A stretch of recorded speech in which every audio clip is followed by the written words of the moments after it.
Welcome back to Wake Up America. I'm TW Shannon. Omicron is rapidly spreading worldwide. Testing lines are growing longer and longer, and at-home tests are getting harder to find. With New Year's Eve plans hanging in the balance, joining us now, internist at Northwell Health, Dr. Frank Contessa. Welcome, Dr. Frank. How are you? Morning, TW. How are you? Doing well, thank you. I want to get your take on the CDC updating its isolation and quarantine guidelines to 5 days. What are your top-line thoughts on that? Sure. Well, let me clarify for the public. There's a difference between isolation and quarantine. I think we kind of throw these terms around interchangeably.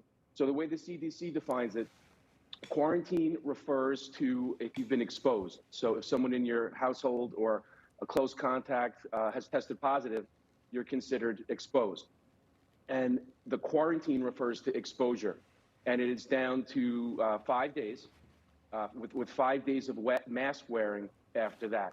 Now, the CDC has differentiated between vaccinated and unvaccinated, actually boosted. They're considering that you have to have had your booster to be considered fully vaccinated. And if you've been fully vaccinated, you don't have to quarantine at all. If you are unvaccinated, it's 5 days plus 5 days of mask wearing. I'm not sure I entirely agree with that.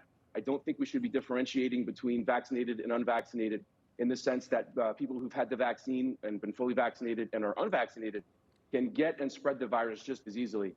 So I'm not sure I'm in total agreement with that. And as far as isolation, that refers to if you've tested positive, if you actually have COVID, then it's down to 5 days, Sure. and with 5 days of mask wearing after that. Let me ask you this, Doc. Do you agree that moving from 10 to 5 days for isolation is the right approach, or quarantine rather? Well, as for quarantine, yeah, I think that's probably reasonable. If you are not having any symptoms, I think it's probably reasonable to get you back into society. I think 10 days is probably a little bit excessive. It does seem that the highest rates of transmissibility occur towards the beginning of the illness. So I don't really have a huge problem with that.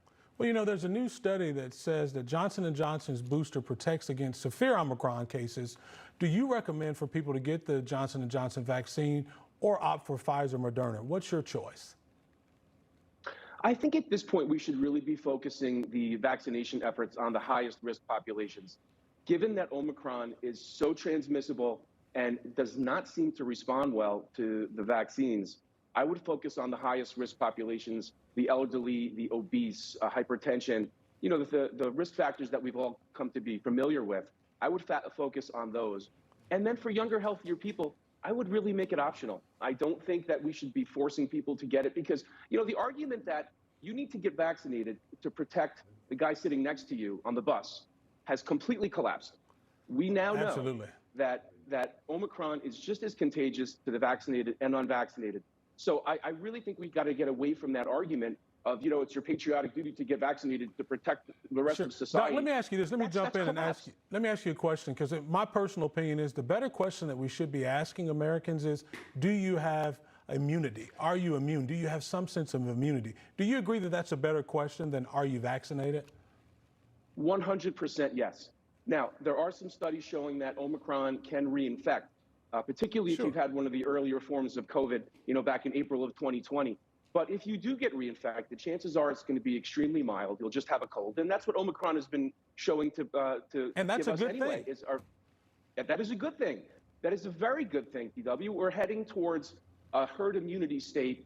And I really want people to become, I'm seeing mass hysteria in my office because it really is spreading like wildfire, I have to say. I didn't see it like this even at the beginning of COVID. I mean, family after family, they're just kind of falling like dominoes. Sure. But I'm really, by and large, seeing extremely mild symptoms. So people really need to be calm out there. If you test positive, you're going to be okay, most likely. Dr. Contessa, hey, can I call you Dr. Frank? That sounds such a better ring to it. Is that good? Please do. Dr. Frank, we Absolutely. appreciate you being here with us. As you know, the U.S. is setting a one-day record with, frankly, 500,000 new cases. So you having insight on this is so important. Thank you for your common sense approach. You're watching Wake Up America. We'll be right back.